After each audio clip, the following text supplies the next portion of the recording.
Good evening. This is Rudolf of Germany, the tall white alien. Today I had the pleasure to read an article written by Mr. Bloomberg, former mayor of New York City and owner of a media corporation.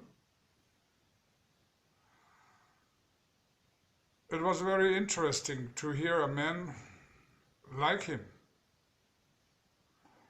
make a statement like the one he made.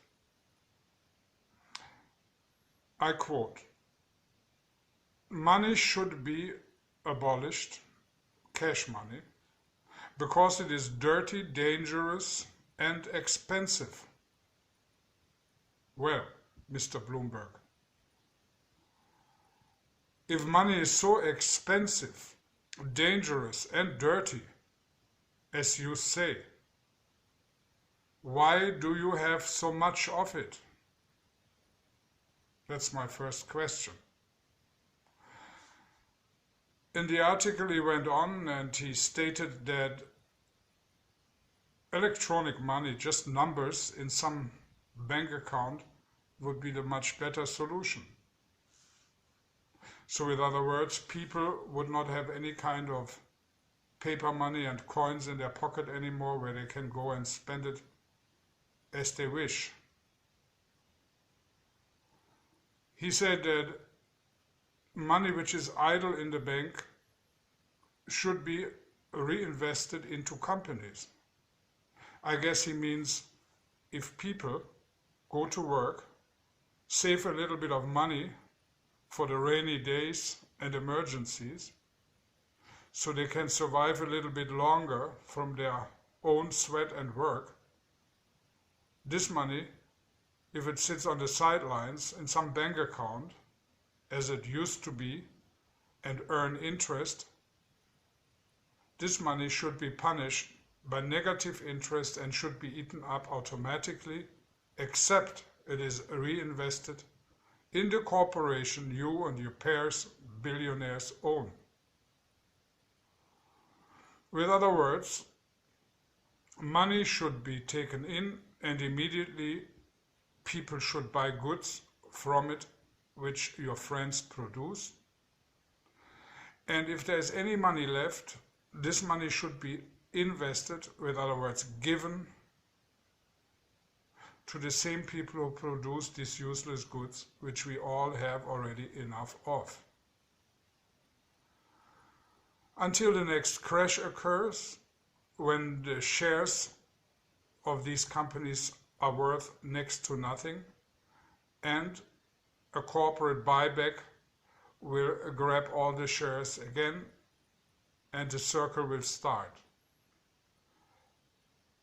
If this what you suggest, not only you, others in the Western world, comes to become reality, people are completely deprived of their earnings. People have no more reason to even go to work other than provide for food and shelter, because any kind of pleasure will be taken away from them. Why? Imagine there is no more money you can buy even a beer or a pack of cigarettes from, because you have to buy it electronically with your credit card. It is for the authorities very easy to see when, where, and how much goods you bought. Let's say you buy 3 or 4 bottles of beer a day and a pack of cigarettes after work to go home, to enjoy yourself, relax, watch TV, have a beer, maybe a cigarette. It will not take very long and you get a letter from your health insurance warning you that your alcohol and cigarette consumption has been too high. They are very lenient and give you 3 months to get rid of this habit, or at least drink and smoke less. If you don't do so, they feel forced to hike your premium, your insurance premium up, let's say 50%, because the chance that you get ill is higher. That is one of the outcomes of not having any more cash money in your pocket. The other one would be, of course, for the ones who enjoy a joint sometimes or some other drugs, there's hardly any possibilities to buy them except paying with a chicken, a loaf of bread, maybe a piece of art or such other tangible item. We don't even want to talk about people who are in need for physical love, which they cannot satisfy because they're living by themselves, have no spouse, who once in a while visit a prostitute. How are you going to do that if there's no more cash? All these things are the outcome of a cashless society, and many more. Right now, through the telephone you're carrying and many other electronic means, the authorities know already where you move to, how long you are at one place, who you speak to and how long you speak to somebody. The cameras on computers and cell phones can see you. Conversation can be heard. And the last step in this game is to take the money away from you completely. And if you don't spend it, you invest it in the same companies which you buy your goods from. This is what Mr. Bloomberg is suggesting as the better solution.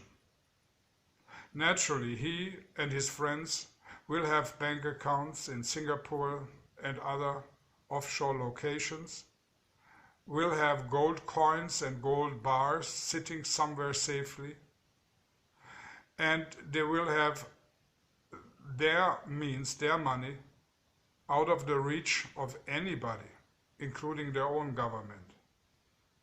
It's the small man again who has to pay the bills. It's the small man who is forced to invest his money into worthless bonds or into shares of companies who by will can manipulate the stock market, and in a matter of one day your stock values are going to be wiped out and bought back by the same people, as I stated before. People who make suggestions like that, and governments who are trying to take people's money away, are criminal organizations, robbers. And everybody of you should consider buying some gold, because right now it is still not outlawed to own it. And in case of a situation where even that will be outlawed, you should dig it into the ground somewhere and wait until this horrific situation the Western world is living under will end, so a little bit of sanity will come back. This is the message of today. I want to remind you that in the very beginning of my video series, I called myself a whistleblower, even as a tall white, because many of the practices of my brothers have been overdone, and a group of us, even tall whites, are against this kind of development which is coming up. Your friend Rudolf of Germany.